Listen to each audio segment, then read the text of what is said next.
This is LiveWire Critics on the 8th of April. We've just been to see Water Lillies. I'm Jack. I'm Colette. I'm Liam. I'm George.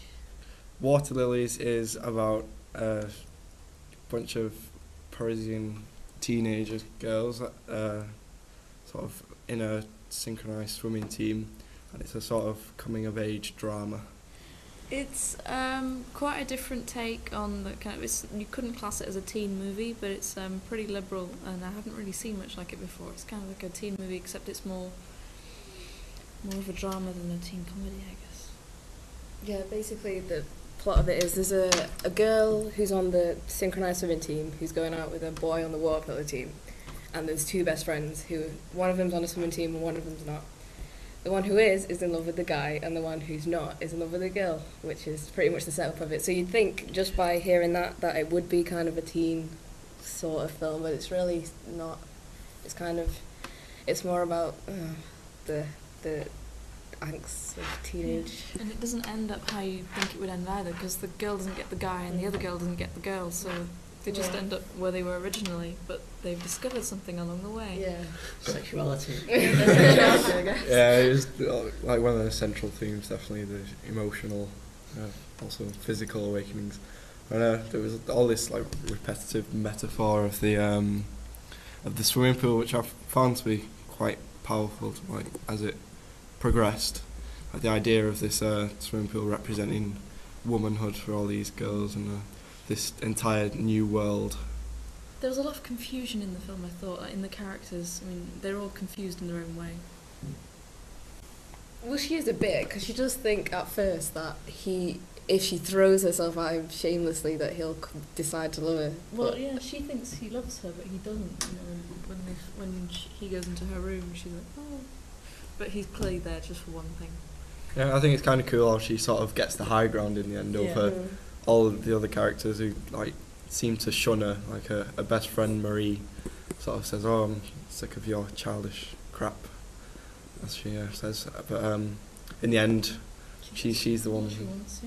Yeah, she's the one who comes out being the most mature. Marie, she kind of just gets knocked back again, and that's kind of it really. She doesn't gain anything or learn anything really. But in a sense, I think she was an undeveloped character, because you spent the whole time with the sexually confused one, and when you did see her, she was great, and she wasn't developed enough. Yeah, I think she was like quite silent for most of the film as well. It's like I'd like spend most of the time where she was sat in silence, like guessing what she was gonna say, like trying to make lines up for her. A bit more dialogue might have been better for her character, I don't know, possibly. Yeah, I think you're right about it being underdeveloped though, because it's like there's all these issues that they're trying to get across, but there's nothing really there, because Marie doesn't actually do or say much. She kind of just is there, and you know what she wants, and she doesn't. Marie's the main character. Yeah, she doesn't really try to convince the Bond, like popular, not so popular slush one, but it is a coming of age thing as well. I mean, she's just drawing out of that shyness of like early teenagerhood, and she's not quite sure where she's going. So you can't expect her to be like a really super developed character, knowing exactly everything. She's kind of just discovering herself. So it's kind of reflecting on that. Yeah, I get what you're saying there. Like she was one of the only characters who really had a few more layers to her than just the simple lust and angst of Marie. When you're saying that you thought there was a few hints of it trying too hard.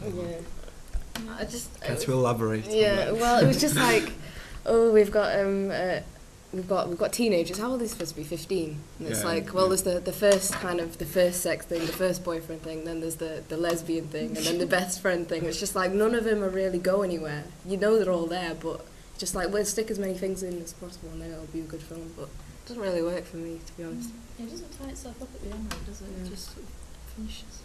Well, you finished back where you started, except they've all discovered something about themselves, apart from the blonde one, who's still back out there, raving away.